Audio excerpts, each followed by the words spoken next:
سوال پوچھا گیا کہ کیا پچھلی شرمگاہ کے بال کاٹنا جائز ہے یا ناجائز ہے؟ تو اس کا جواب یہ کہ زیر ناف بالوں کو صاف کرتے ہوئے خصوصاً مردوں کے لیے یہ زیادہ بہتر ہے کہ اگر انہیں ضرورت محسوس ہو تو وہ اپنی پچھلی شرمگاہ کے بال بھی کاٹ سکتے،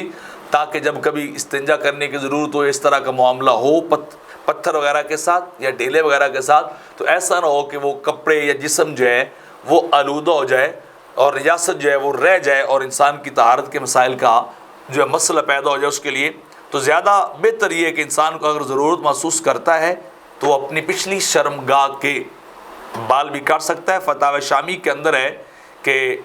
مثلها شعر الدبر بل هو اولا بالازالۃ لئلا يتعلق بشيء من الخارج عند الاستنجاء بالحجر، کہ زیادہ بہتر یہ ہے کہ انسان اپنی پچھلی شرمگاہ کے بالوں کو بھی صاف کر لے تاکہ استنجا وغیرہ کرتے وقت وہ گندگی جو ہے وہ دائیں بائیں جسم کے ساتھ نہ لگے اور غلاظت جو ہے وہ پھیل نہ جائے۔ اس طرح عاشت الطحاوی علی مراکل الفلاح کے اندر بھی ہے کہ یستحب ازالۃ الشعر الدبر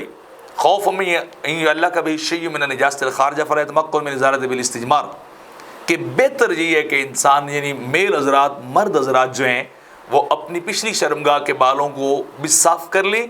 تاکہ انہیں پتھر وغیرہ یا دیگر مقامات پہ جب ایمرجنسی صورتحال استنجا کرتے ہوئے کسی جو ہے اس طرح کی غلاظت کا یا طہارت کے مسائل کا سامنا نہ کرنا پڑے۔ تو بہرحال